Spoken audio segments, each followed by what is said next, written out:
À 2 pas des Grands Crus, les Hautes-Côtes de Nuits recèlent un autre fruit emblématique, surnommé le noir de Bourgogne. C'est une variété de cassis.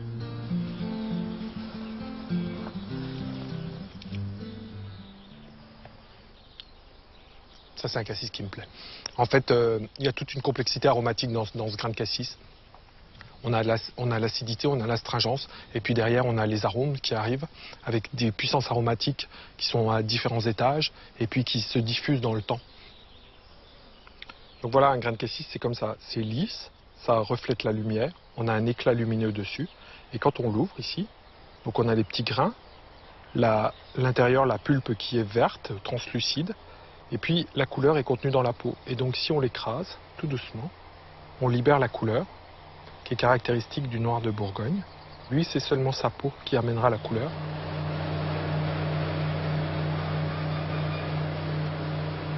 À l'arrière de la machine, avec sa famille, il contrôle la qualité des baies. Voilà, on trie en fait pour que ce soit le plus pur possible, qu'on ait le moins d'impuretés possible, quoi.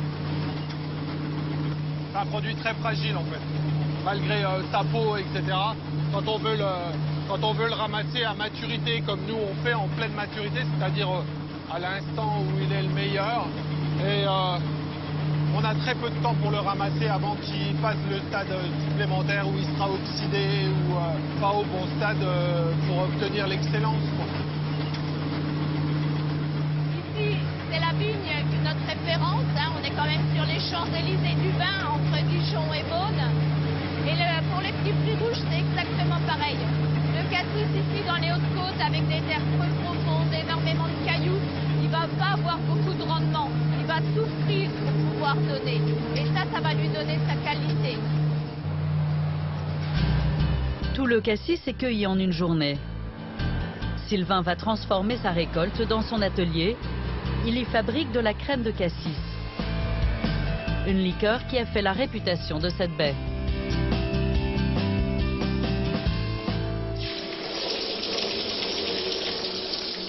Ludivine est venue assister à cette fabrication. C'est un goût à la fois sucré et acidulé. Ensuite, place au pressage. La toile permet de filtrer le jus. Bon, donc notre petit grain qu'on a mis dans le tonneau, on lui a versé de l'alcool. Ouais. Et puis après quelques mois d'infusion dans l'alcool, voilà ce qu'on obtient.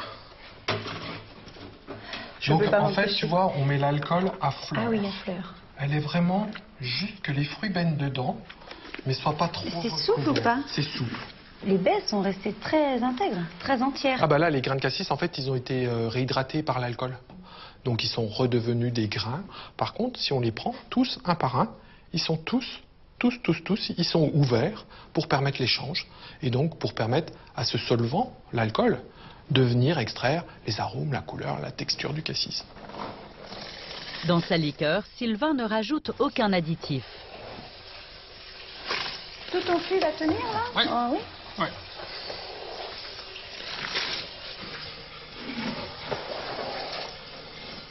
Un premier liquide clair et très fruité s'écoule naturellement. Mais ce n'est pas encore de la crème de cassis. Alors là, tu vois, autant la toile, ça c'est un moment que j'aime bien. Je protège mes arômes, je mets en œuvre et je ne vais extraire que ce qui passe à travers.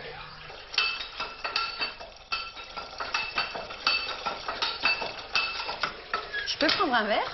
Ouais, bien sûr. Ça me démange depuis tout à l'heure. C'est le moment. Là, je sens, dans le manche du pressard la résistance qui commence à arriver. Je ne fais pas de guider. Non. Moi, je sais déjà. À l'œil, je le sais. Ouais. Cette fois, le cassis est pressé. Première dégustation. Déjà, à l'œil, c'est plus visqueux que tout à l'heure. Oui. Ça paraît plus Et visqueux. aussi plus brillant. Oui. Et tu vois, là, on est sur la peau du fruit. Ça y est, on n'a plus que le jus, que la... Voilà, on a passé un cap. Là, le cassis se livre, nous donne ce qu'il a dedans, quoi. Hein. Et puis, ces peaux qui sont écrasées libèrent toute leur couleur, toute la brillance du cassis qui est présente, qui est tenace et qui est le premier signe qualitatif d'une crème de cassis. Avant toute chose, une crème de cassis, avant de la boire, quand elle est finie, il faut qu'elle colle au verre et qu'elle soit violacée.